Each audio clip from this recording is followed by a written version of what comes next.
problems on the 4 o'clock yesterday. Apparently, I kept freezing. Which is cold, isn't it? Hey. God, that's pathetic, isn't it? It is cold. We had a lovely sunny day Monday, but it's perishing out there now. Hello, Caroline. Hi there. Good afternoon. So you're still speaking to patients from home, James? Yep. Yeah, although it's getting a bit less. Going down from, I think, 5 or 6 clinics a week down to 2 clinics a week. So people are coming back to work, yeah? Well, I'll come back to your department. Yeah, but this is we get a badge. I've had my vaccine. All right, okay. Oh, you wee sausage. I know. Hello, Margaret. Hello from Lambridge. I've had my COVID vaccine. Yeah. Oh, that's so nice. And do you wear it? I wear it with the pride and concern that you might expect. I know. I didn't get a biscuit or a lollipop. I was quite upset. Oh, blessed. Yeah, to be fair, that's a fair few lollipops they would go through. So even if they were as brave as you were, right? So, good afternoon, good morning. I know Nantwich. I have a cousin that lived there. I love it down there. Okay, perfect. So we got some people in Click Meeting already. People are starting to open up into Facebook, which is fantastic. So welcome. Just to let you know, if you're in Click Meeting and English is not your first language, you are able to choose your own language in the chat box. If you have done so, please let me know. But what that means is that allows you to type in your own language and we can read it in English. And I can type in English and you can read it in your own language. And if we know you're here, what we can do is jot down the highlights from James's answers, of which there will be many. And what we can do is then type that in English for you, and then you can understand that in your own language. So that's if you're here in Click Meeting. If you're not in Click Meeting and you've joined us on Facebook, then please do remember that Facebook is a public forum. So depending on your privacy settings, any questions or comments that you may make or ask may indeed be public to your friends. So just can you hear me, Robert? I can hear you fine, Chief. Can you hear me? I see a frozen on your screen. Okay, yeah, but it's a cracking look, so I would just go with that. Okay, fine. As long as you can hear me, you don't have to see me. So no, you'll come back. You'll come back, but as long as we can hear each other, and then we can get the questions answered. Yeah. So I've got a little red box that says, "Oops, looks like your internet connection is very unstable. To make sure your event is interrupted, check your bandwidth." I've no idea what that means. So your bandwidth is your demand that you're placing on your Wi-Fi situation. Well, there's only me. So I just ignore it. Indeed. Yeah. You will come back. But I'm frozen. So, not nice. Look that. We'll get you back. We'll get you back. Right. Okay, James, are you ready for some questions? Obviously, indeed. Chief, if you have any thoughts or comments, it'd be great for you to come in. Although, depending on what the question is, I may come to you specifically as well as ever. Right. First one in March. We're almost a year into this. So, and as well on Facebook, again, your questions are welcome. So please do bring them. So here's a question for you, Professor Neuberger. If you're in a hospital and your chart says nil by mouth for any reason, any period of time, can you still take urso? Is question one. Question two, is that nil by mouth a risk to you in terms of your bowel situation and anything to do with your PBC? And then question three, how long would be considered safe to suspend your urso and then go back to it? So a nice, easy one to begin with. I mean, why people are nil by mouth varies. It's often because if you're going for a procedure where you might be anesthetized or either fully general anesthetic or mild, where you may get regurgitation of gastric contents into your mouth and then into your lungs. So if you don't want people to be sick and run the risk of inhalation, you'll be nil by mouth. obviously that's a relative term because the stomach produces, I think, of the order of a litre of fluid a day anyway, of acid and other mucus and enzymes and so on. So there's always fluid being produced in the stomach. But obviously, if you're not having tea or coffee or beer, then there'll be a lot less. So that's why people are nil by mouth, to protect themselves, or to be protected if they become drowsy or more comatose and are likely to inhale. Whether you miss the URSO for one dose or not probably doesn't matter. There's been quite a lot of work looking at URSO dosing, and whether you take it throughout the day or in one dose in the evening or the morning is probably not that important. So if you miss out on URSO for a day, it's not great, but it's not going to harm your liver to any extent. But if, say, you're nil by mouth from midnight, which is often the case, which shows how arbitrary it is, and you can start drinking at sort of 4 or 5 in the afternoon, then to take the URSO altogether is probably a good thing. But to be frank, if you miss out the odd day, probably it's not going to have a huge effect on your liver. It's levels of URSO in the blood and the bile will take time to fall. It's best to take it as prescribed, but if you miss the odd dose, particularly if you can catch up, I wouldn't get too fast. And as always, it's balancing risks and benefit. There's some drugs that you'll want to take, even if you're nil by mouth, depending on the drug, depending on the situation. You may take that with a little sip of water. Other drugs you may decide to give intravenously, for example, or intramuscularly. So how long can you stay nil by mouth? Well, it depends. If you're usually, if you're going to be more than 6 or 8 hours nil by mouth, they'll think about putting up a drip so you get fluids intravenously. You're going to need more fluids to maintain the body state and keep urine flow if you're in a hot climate and if you're in a cold one. So you have to adjust it to the individual. But as a general rule of thumb, I think if you're going to be off fluids for more than 6 hours, then you're going to need an intravenous strip. But that will depend on the individual and the situation. And missing the odd dose of URSO, particularly if you can catch up by taking the morning's dose in the evening, it's unlikely to have a significant impact on the liver. Okay, that's perfect. Thank you. Chief, any thoughts there? No. Okay. You're still frozen at the moment. Shall I Yeah, re-register you and see how that goes? It looks Sorry? like a frozen shoulder as well, doesn't it? Do you want me to come out? I'll do it. I'll re-register you and see what Right, happens. okay, that'd be good. Thanks. Okay, so next question for you then, James, if I may. So this is to do with PBC and energy and muscle loss.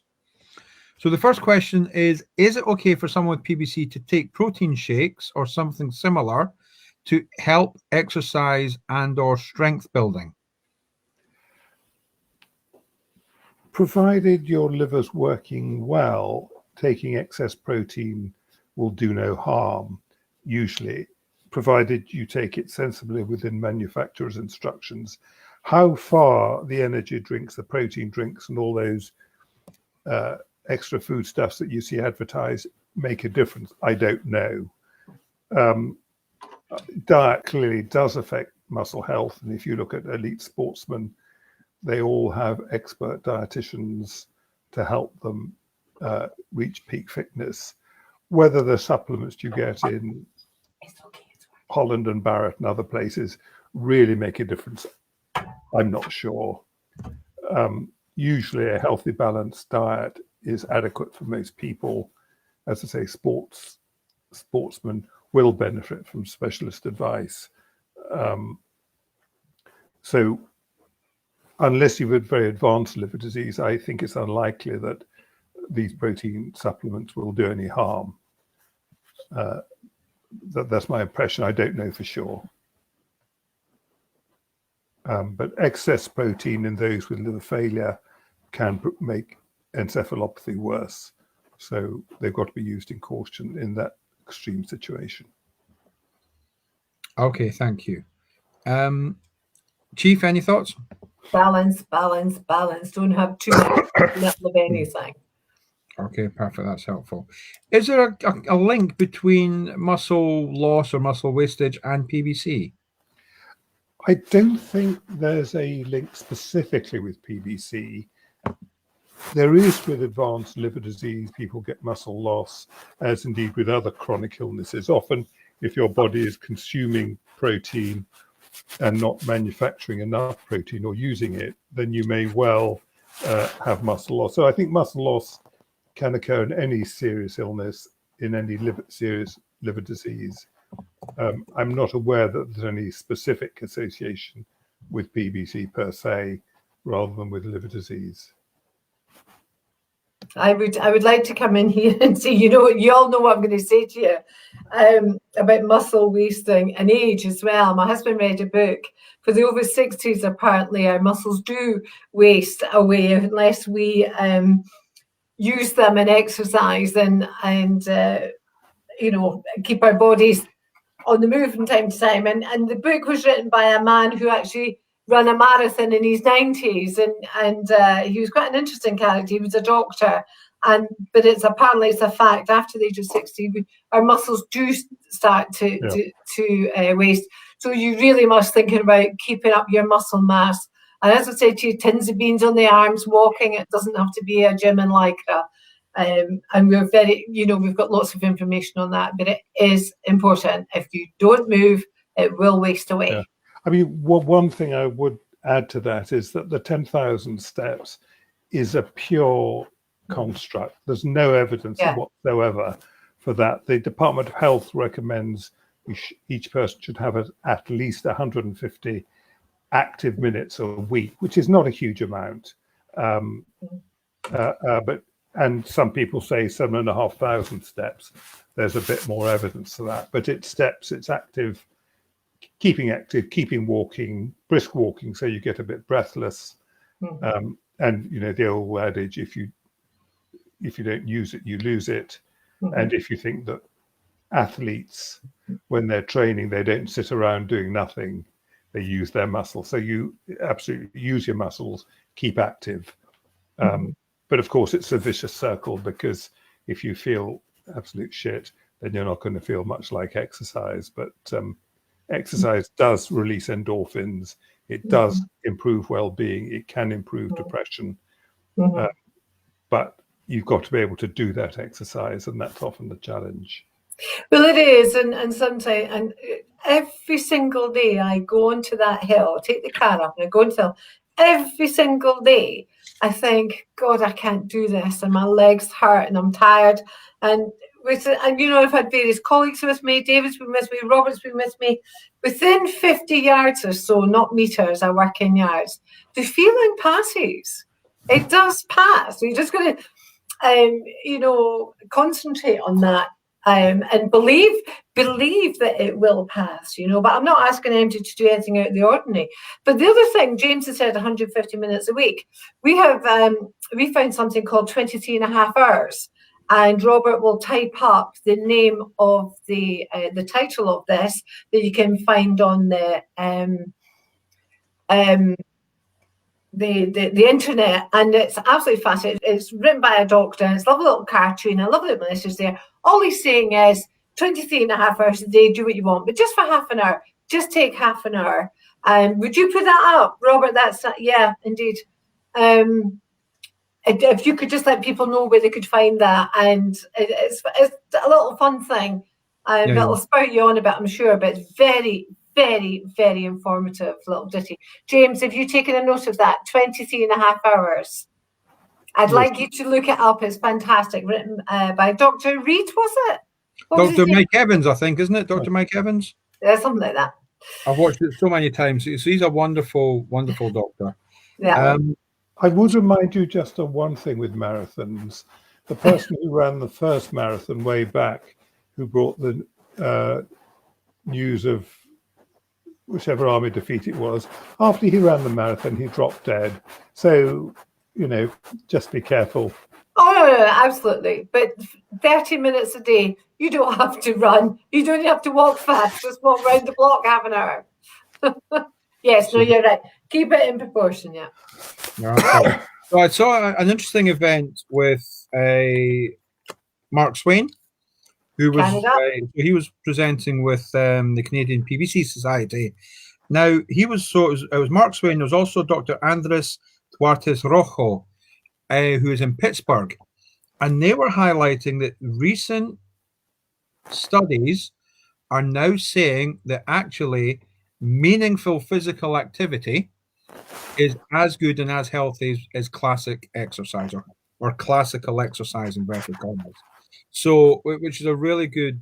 It's good again that the data is reinforcing what we've been saying for many years. What's meaningful activity? What's meaningful? So things like singing, things like laughter, things like pushing the kids on a swing. So when you're doing something that's meaningful to you, and it's an activity, but not necessarily as out of puff as exercise, it actually still has an enormous benefit.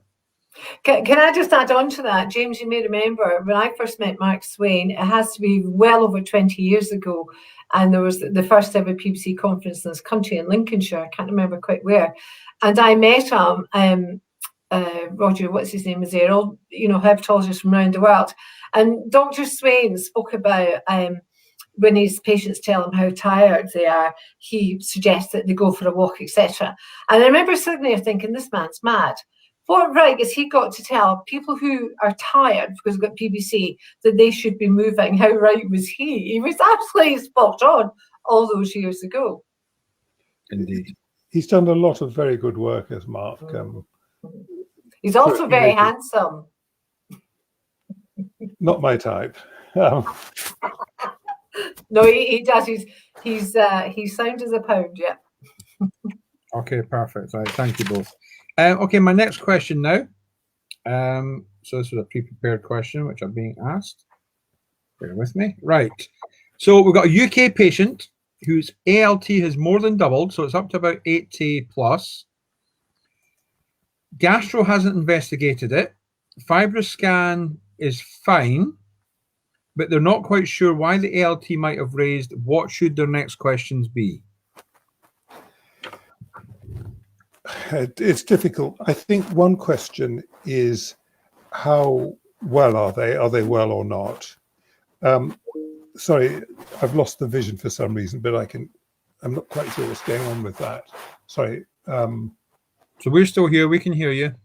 Bad luck. Yes. Okay. I've got you back. Sorry.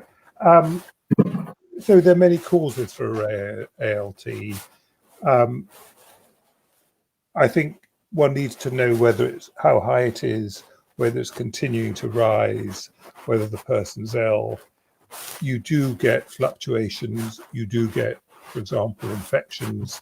You do get some medications that can raise an ALT. It depends, as I say, the clinical context. It depends how high it's rising, how fast it's rising. It could be the PBC, but it's unusual. And I'd want to know whether there's some intercurrent illness, medication, infection. But if it's rising a little bit, I'd just watch it if the person's well, and look for causes, which involves taking a history, how they are, examination and other blood tests. I wouldn't get too fast necessarily just for a raised ALT. You treat the patient, not the blood results. Right. Okay, perfect. That's helpful. Chief, but don't ignore it. It's a corollary. Keep checking and look for the trend. Okay, perfect. Chief? No, nothing to add. I think we've got some gremlins on the line. Somebody's just typed up, can't see or hear Collette. How lucky. I don't know what's going on. I'm sorry. Apologies to anybody who's struggling with us today. We're doing our best. Okay, thank you. So, next question for you, if I may. Somebody's interested to learn how statins work on liver in order to reduce cholesterol, and does this make them contraindicated for someone with PBC? Now, statins are a class of drug that inhibit or partially inhibit an enzyme called HMG-CoA reductase involved in the synthesis of cholesterol. So it works by reducing an enzyme activity, which results in a better cholesterol profile. There are also other effects. Statins can cause a number of side effects, including liver damage, but the evidence we have so far is that people with PBC and other liver diseases indeed are at no greater risk of the impact of statins.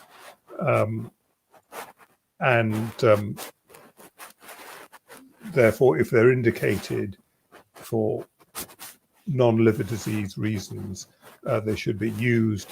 I usually suggest liver tests are monitored a month or so afterwards, just to make sure there's no deterioration. But I'm not aware of any evidence that people with PBC are at greater risk from statins. They should be used as in people without PBC. Can I ask something here in relation to this, James?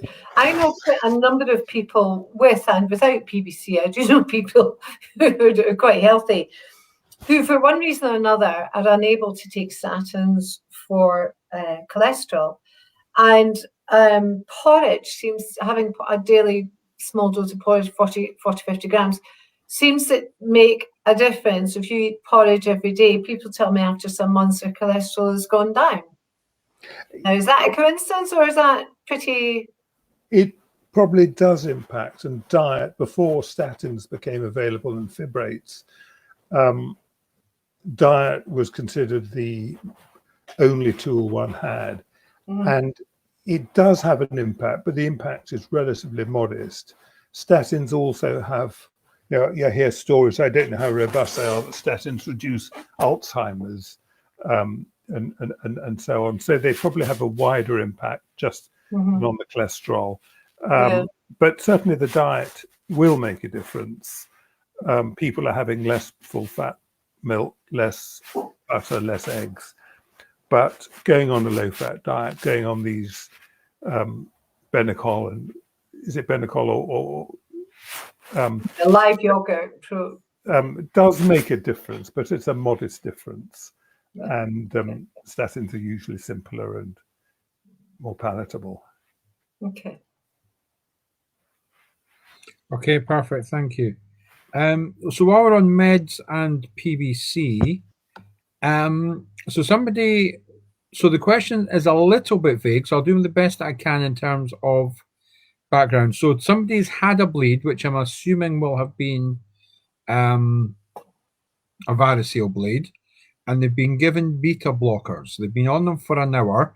So the question is, how long should somebody who's had a bleed be taking beta blockers? In general, the approach for variceal bleeding, once you've bled from varices, is what we call secondary prophylaxis.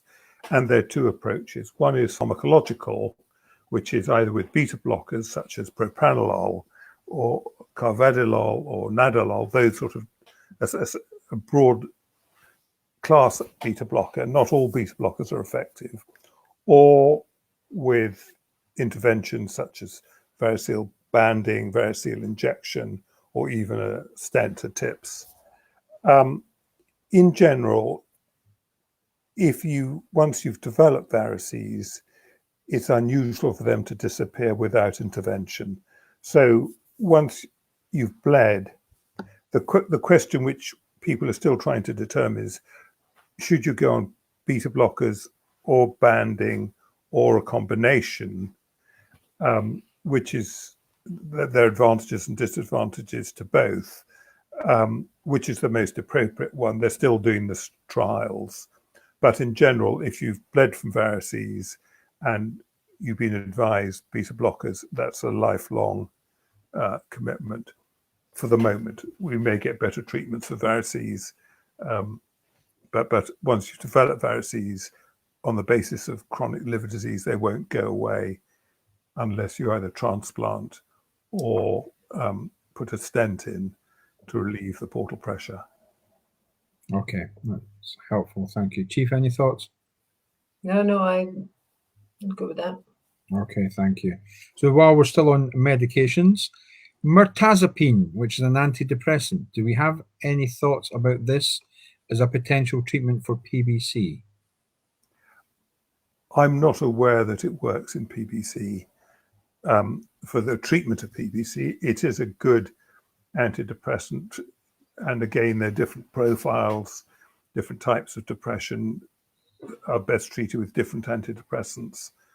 I have seen quite a few people with PBC on mirtazapine for one reason or another, but I'm not aware that it affects PBC harmfully or beneficially. Okay, that's helpful. Thank you. Next I question. mean, just to say that sertraline, which is another antidepressant with a different class of action, may work in itching, but I've not seen anything to suggest that mirtazapine works for itching, lethargy, or progression of PBC. Okay, perfect. Thank you. Part B of the question, are there any new drug treatments on the horizon for PBC? Now, I know we have a few clinical trials coming up. So can we talk a little about that, please, James? Again, I suspect that you and Collette are in a better position to talk about the clinical trials and the new drugs than I am, so I'm going to pass the buck on this. But there are new drugs being evaluated, and I say you two can probably talk with more authority than I can on these. Yeah, the question is framed in such a way, one's probably looking for an actual treatment for PBC, and of course we've got URSO, we've got OCA, and some people are given bezafibrates.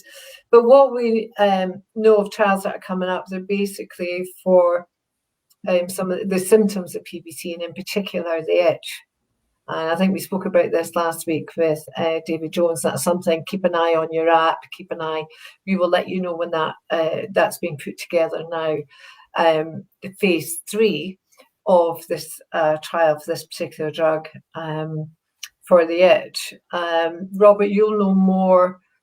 Yeah, so there's more going on today than there ever has been historically any time in PBC. So there are phase 2 trials, and James, I'll come back to you in a second just to explain the difference between phase 2 and phase 3 trials if we can. But just to let you know, there are upcoming phase 2 trials in itch. There are upcoming phase 3 trials in itch. There are phase 3 trials in what we call disease modification. And so disease modification is really looking at the progression of any damage. And those are the big things. And also because of the way that these new drugs work, there seems to be good news as well for itchers in PBC as well. So we're really incredibly excited and delighted to be involved in many of these projects. So yes, there is a huge amount going on. There's a huge amount of development in terms of our understanding. And yes, so there will be changes very, very, we say very soon, in kind of pharma terms. So we're still looking at, 2, 3, 5 years down the line, but absolutely there will be progress.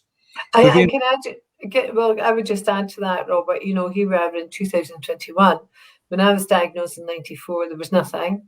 In 96, I think it was, 96, 97 came or so. And then for a long time, there was there was nothing.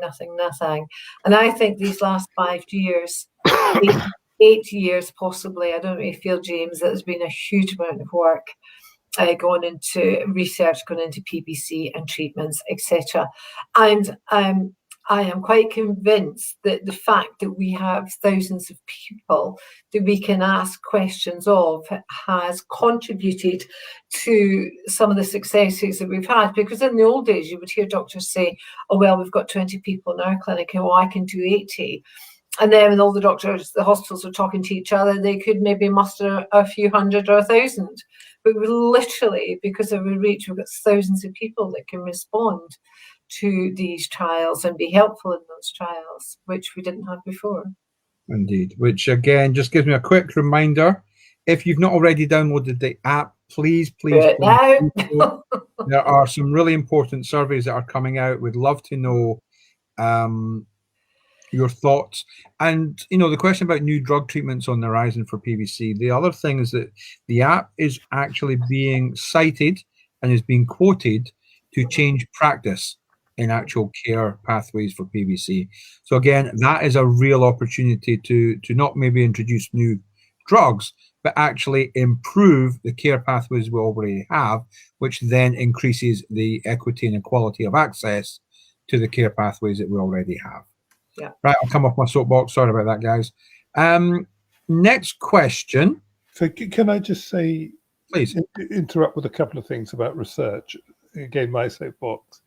What's very important is that people undertaking research is optional, and you should be under no pressure to do so. And if you decline, it must not affect how you're treated. Mm-hmm. However, that said, the only way we're going to advance the treatment of PBC is by research and people taking part in those studies. For example, we'd have never known whether URSO worked or not without doing proper clinical studies. And you do need to have these properly constructed, properly controlled, properly regulated to get answers. And it's only by people agreeing to take part that we will progress. I would also say that the evidence, not just in PBC, is that the outcome of people who take part in studies, even if they're in the placebo arm, tends to be better than those who don't take part. What the reason for that is, one can only guess at. But I think, as the Queen said about the COVID vaccine, you may not do it just for yourself. You're also doing it for your fellow people with PBC and future people with PBC. But we won't advance without people agreeing to take part in studies. Yeah. But you should only do that if you feel it's right for you and you're comfortable with it. Absolutely. Brilliant. Thank you so much. Okay.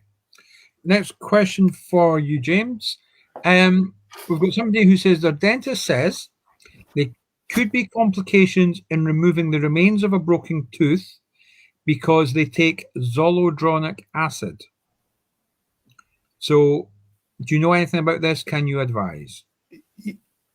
Certainly, there are concerns with the bisphosphonates like alendronic acid and its similar class drugs, that there are issues. I don't know very much about them, and it's something your dentist should know about it. But again, what the risk benefit is will depend on the individual. But I know that there are potential issues with dental and bone, particularly in the jaw, but the extent and severity of that I'm not really competent to comment on.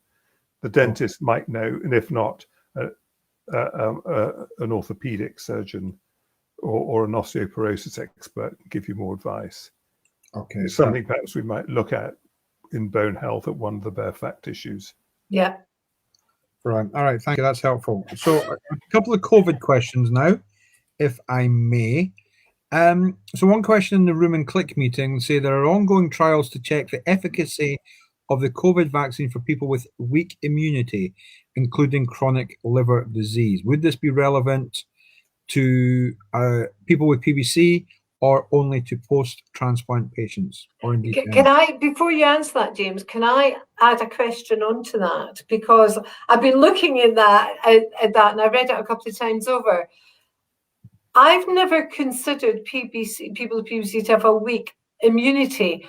My understanding, as I say, I have no medical qualifications whatsoever, which you all know. My understanding was that my immunity was a bit overactive and was attacking my bile ducts.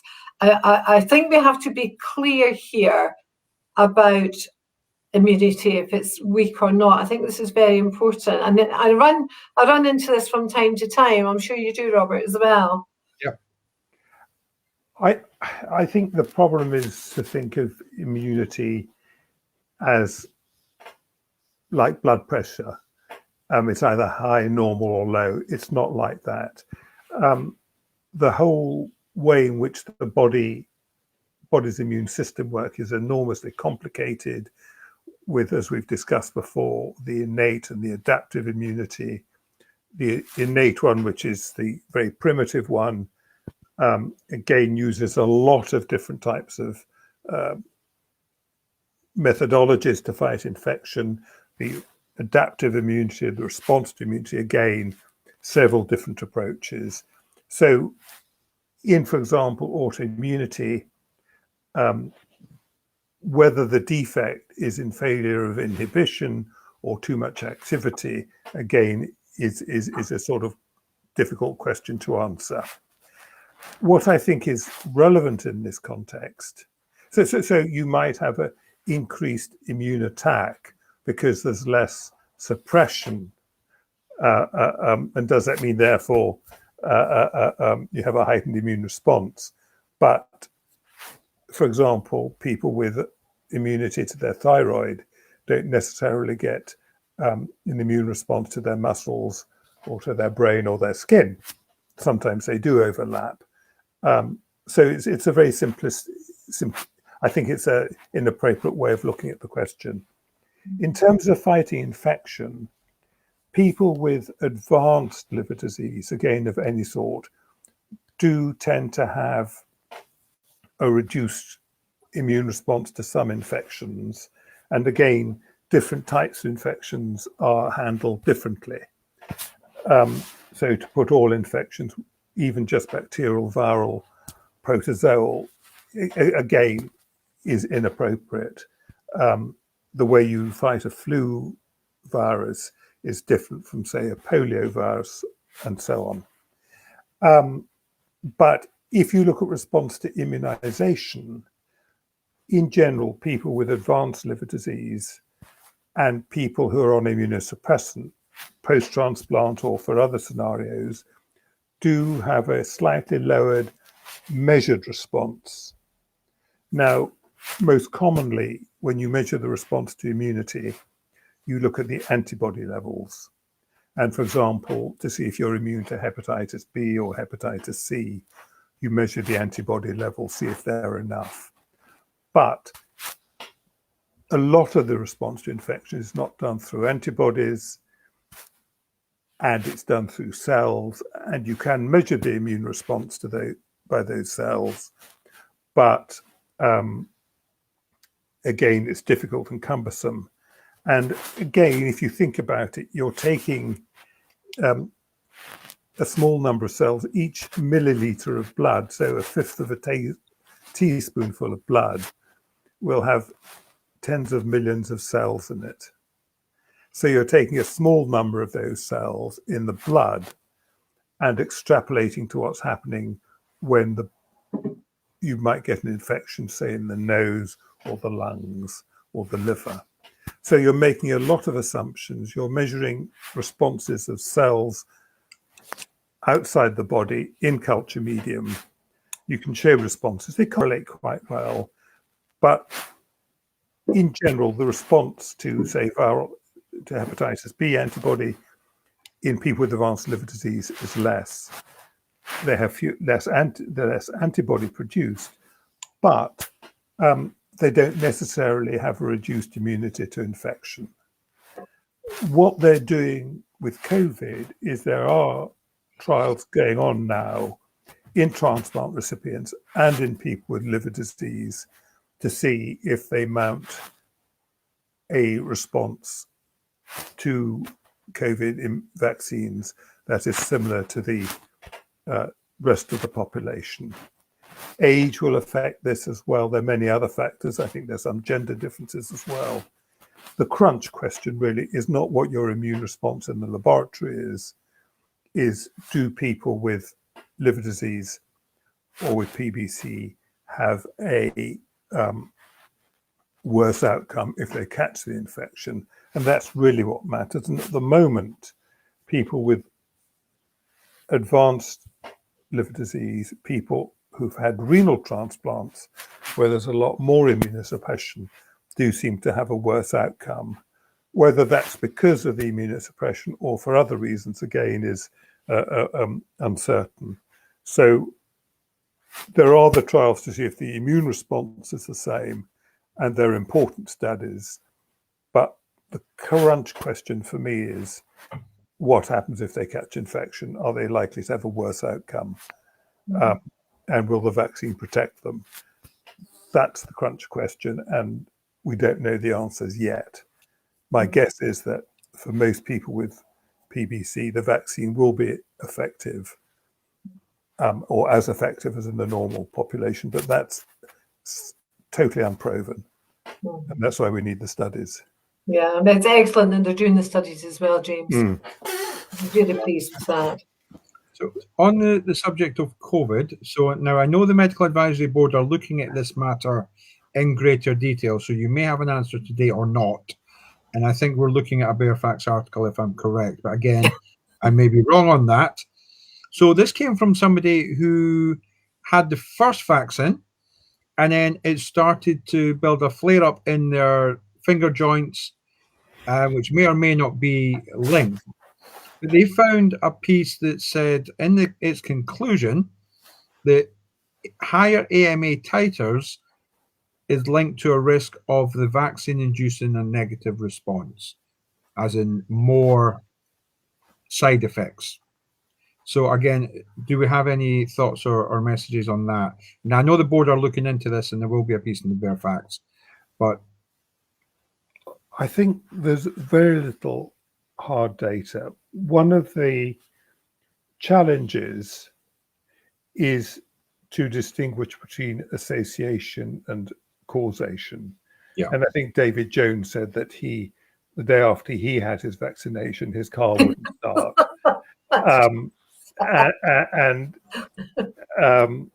Yeah. Now, it may be because he was so unwell after the vaccine, he couldn't go into the car and start it, but that's another problem. But I think that's why for many studies, there are what's called double blind, because I've been on data monitoring committees of several trials where patients are given a drug or placebo, they don't know which one they're getting, and their doctors don't know which one they're getting. And if you look at the possible side effects on placebo, on sugar basically, it's remarkable. So there was one recent study, an international study looking at a new statin, where there were several thousand people in each group. I think about 3% of the one group had raised liver enzymes after a month, and 4% in the other group. And in the data monitoring committee, I was unblinded, and actually the people in the placebo group had more abnormal tests than those in the active group. Now, so I think one's got to be very careful to draw attention so that you can show an association, but that doesn't mean there's a causation. There's an association between I think the number of divorces in Kentucky and the amount of margarine consumed. Now, there may be, that's highly significant, but statistically, but I suspect there's no causal relationship. There's another one, I think, between the number of films Nicolas Cage has appeared in each year and the death by vapor and steam in the United States. Again, my guess is there's no causal connection. So if you see an association, there may be a causation. It may be coincidental, and beware of the anecdote. If it happened to one patient, if it happened to 5, does that mean it's a real finding? Not necessarily. And you just look at how the media are reporting things to look at associations. Don't assume their causation. They may be, but they're very often not. Conversely, there's a media GP. Her name's Dr. Ellie, E-L-L-I-E. It's her Christian name. And she was one of the volunteers who went along to have part of the trials for vaccines. as many of our medical colleagues did, and she wrote something last week or the week before in the Sundays, and she was saying, conversely, some people had said somebody had a knee operation, hadn't been able to walk properly, swollen, very bad, very bad, very bad, had their vaccine, and they were up walking, no problem. So, it's not, it may not always be bad news. And I suppose I could see on balance, if there's going to be an effect from vaccines, which we know there are, why not some good effects as well? I mean, as I said to one patient who was dubious about the benefit of vaccination, I said, I'll come along and take you around the intensive care unit in the Queen Elizabeth, and I can show you hundreds of people literally dying of COVID. And I challenge you to show me one person who's been harmed by the vaccine. Yes, you may get a bit of bruising. There are, of course, there are going to be side effects. It'd be naive to say otherwise. But how many people do you know who've really, or know of, who've died of COVID? And how many do you know who've been harmed by the vaccine? The good news is as well, James, I understand from my own GP that all the anybody who has had a reaction, it's all been recorded. It's being recorded, and when you look, if you're, particularly when they were doing the older cohorts, Colette's age, not mine, if you're there's a lawyer in the room. If you're vaccinating people over 80, that if you do 1 million people, some of them are going to die of a heart attack within a week by chance. It's not to do with the vaccine. It is being looked at. It is being looked at honestly. But, and I think to say that the vaccines are 100% safe is clearly nonsense. Yeah. But compared with COVID, and as again, to quote the Queen, you do it for other people as well as for yourself. If you're vaccinated, you're less likely to infect other people, and you're more likely to contribute to herd immunity. Perfect, thank you. So we're going into the quick fire round now, if that's okay. Yeah. So we've had a question with regard to OCA. So this is a beta-cholic acid. Can you talk a little about it as a treatment, and specifically for fibrosis? At the moment, OCA in the UK certainly is indicated only for people who are either URSO non-responders or intolerant of URSO and have abnormal liver tests. Early studies suggest that it may be beneficial in terms of reducing progression, and I think that's likely. Whether it reverses fibrosis, I think it's too early to say. Measurements of fibrosis is difficult. FibroScan is probably the most commonly used measure, but that's not 100% reproducible, and it doesn't strictly correlate. Doing liver biopsies is the only way to do it, and you have to do multiple liver biopsies from different parts of the liver, measure it objectively. So I think it's going to be long-term studies that are going to show its benefit. It all looks very encouraging, and highly suggestive of slowing the rate of progression of PBC. I think the time will come when we'll have to think, is OCA a first-line treatment for PBC? How does it compare with URSO? But I think those questions will come unless we find another treatment or fibrates trans both of them, which I think is unlikely. Okay, perfect, thank you. Question now, so somebody's newly diagnosed, positive AMA and AMA M2, AST elevated, his alk-phos low side of normal. Now, they've been told that they might have underactive thyroid,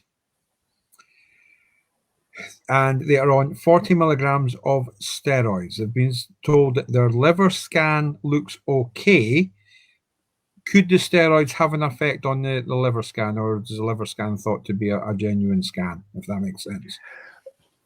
If it's an ultrasound scan, it will look at the shape of the liver, the size of the liver, the vessels, any lumps in the liver, the bile ducts, and so on. It may show that the liver is fatty if it's echo bright, but it's not a very specific marker. It won't tell you about the fibrosis. It won't tell you about the inflammation. The ALT will tell you the inflammation. So what steroids will do to the liver, if anything, it'll make it more fatty, because that's what steroids do in part. But it won't do anything else.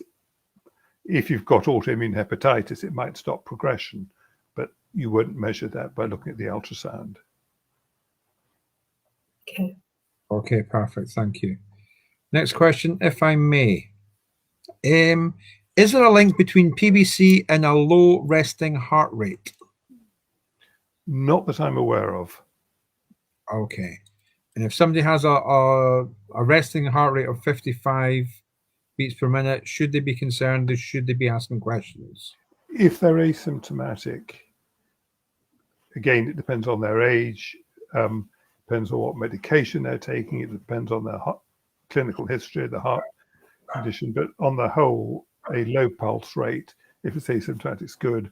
Over 55, over 50 indeed is fine. Mine's about 50 to 55. Athletes, again, will have very low heart rates as well. So for most things, it doesn't matter. If anything, it's probably a good thing.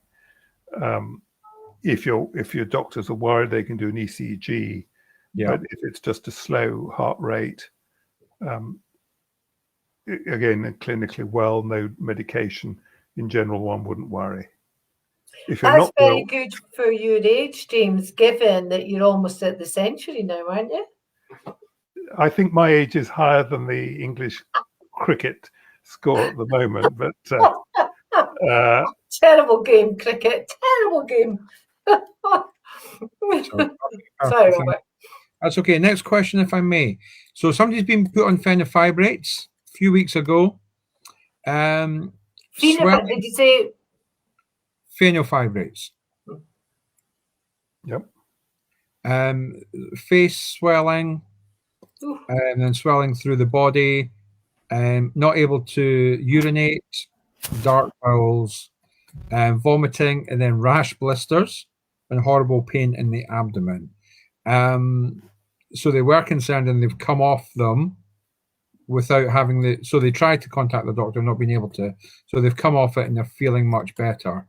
I'm guessing their question is, what should they do next in terms of getting in touch with the doctor? What should they be saying in that conversation? I think, do they think those symptoms were due to the fibrates or not? Yeah. And if no, why not? Is it worth going back on that fenofibrate or another fibrate? What are the alternative treatments? So those are the sort of questions I'd be asking. I mean, people do get side effects from fibrates, and sometimes switching to a different fibrate isn't associated with that. But go back to the consultant, ask him or her, as I say, is it likely to be the fibrate? Should I go back? Should I look at an alternative preparation? Or what else do you recommend? Okay, perfect. I'm a bit concerned about the comment, I can't get a hold of my doctor. So I'm not sure if that's your consultant. And if it is, go back and maybe ask for a secretary. And if you can't reach he, she, or a secretary, there's a hospital administrator, isn't there, James? Somebody that can be contacted. Somebody has to respond. Yes, I mean, people are working very hard at the moment. People are under pressure, but nonetheless. Yeah. And if you don't get through after 2 or 3 calls, or they don't return your call, a letter to the chief exec will often produce a response. Nobody likes having that done, But it is very frustrating when you leave messages that are not returned Yeah. on several occasions. And that's true in hospital as it is with a bank, British Rail or anything else. Okay, perfect. Thank you. I think we've got time for the last couple. We've got 2 questions, 3 minutes, I think. So somebody has well-controlled PBC, but they're going to see the rheumatologist for suspected polymyalgia rheumatica. The suggested medication is prednisone. So they have concerns about taking this with their PBC and their type 2 diabetes. Any contraindications between prednisone and PBC, please? As I understand it, from my distant knowledge of rheumatology, prednisolone can be life-saving in polymyalgia rheumatica, PMR, and you need a high dose to start with. If it is PMR, you get a very rapid response, and then you can reduce the steroids. Yes, it will exacerbate the diabetes and make the sugar control more challenging, but polymyalgia rheumatica can be a very serious condition as well as a painful one. But talk to the rheumatologists with the diabetes. Are there other drugs that are as effective? I'm not aware of any, but my knowledge is out of date.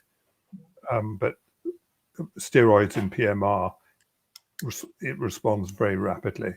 And if it doesn't respond rapidly, then it may well not be PMR. Yeah. But if it is, you do come down, you won't be on a high level forever. It's a period in time. Yeah.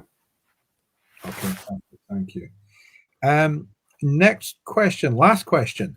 If you have a history of polyps and inflammatory bowel disease, should you have regular colonoscopies?